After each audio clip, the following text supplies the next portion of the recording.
بسم اللہ الرحمن الرحیم۔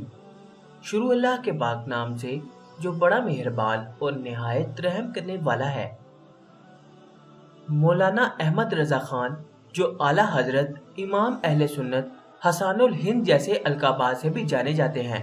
احمد رضا خان 1272 ہجری سن 1856 میں پیدا ہوئے۔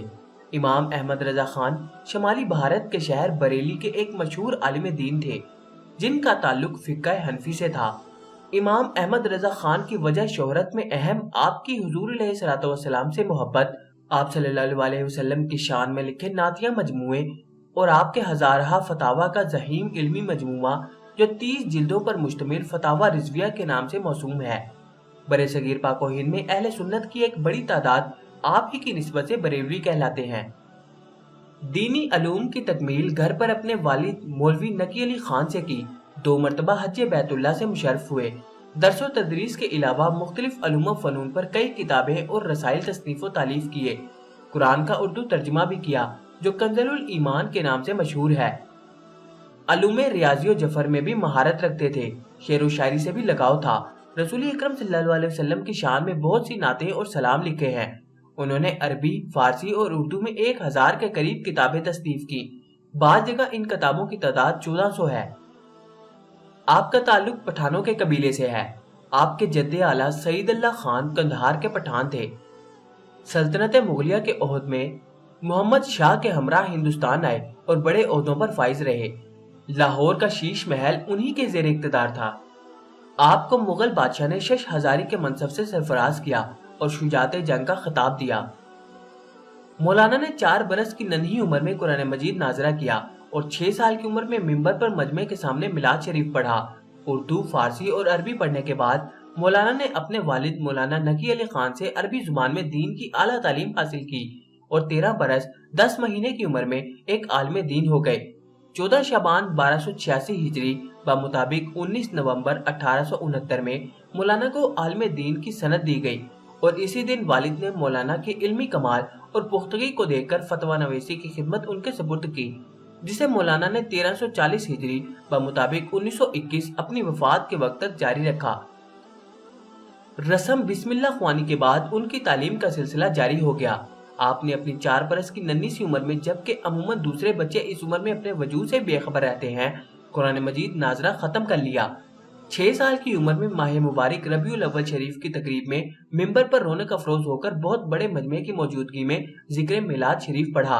اردو، فارسی کی کتابیں پڑھنے کے بعد مرزا غلام قادر بیگ سے میزان منصب وغیرہ کی تعلیم حاصل کی۔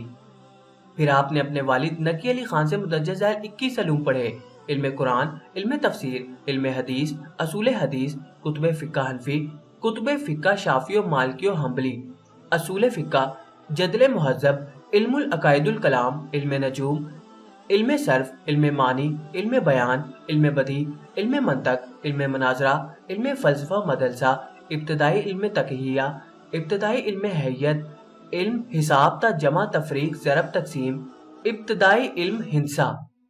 13 برس 10 مہینے 5 دن کی عمر شریف میں 14 شعبان 1286 ہجری بمطابق 19 نومبر 1869 کو آپ فارغ التحصیل ہوئے اور دستار فضیلت سے نوازے گئے۔ اسی دن مسئلہ رضاعت سے متعلق ایک فتویٰ لکھ کر اپنے والد ماجد کی خدمت میں پیش کیا۔ جواب بالکل صحیح تھا۔ والد ماجد نے ذہن نقاد و تبوقات دیکھ کر اسی وقت سے فتویٰ نویسی کی جلیل الشان خدمت آپ کے سپرد کر دی۔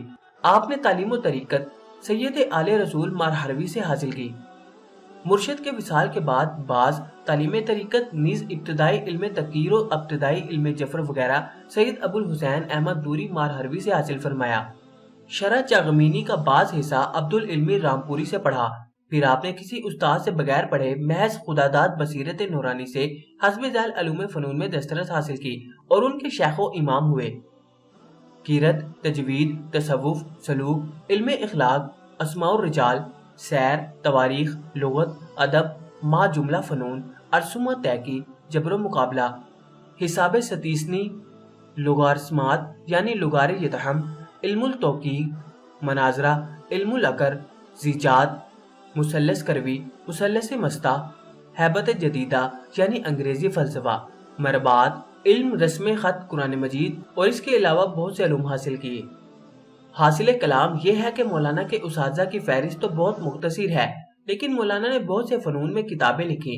سید ظفر الدین بہاری نے 1327 ہجری بمطابق سن 1909 میں مولانا کی تصانیف کی ایک فہرست بنام المجمل المعدد التالیفات المجدد مرتب فرمائی اور آخر میں ایک جدول پیش کی جس میں ان سبھی علوم و فنون کا نام ہے، جن میں 1327 ہجری تک مولانا نے کتابیں تصنیف کی۔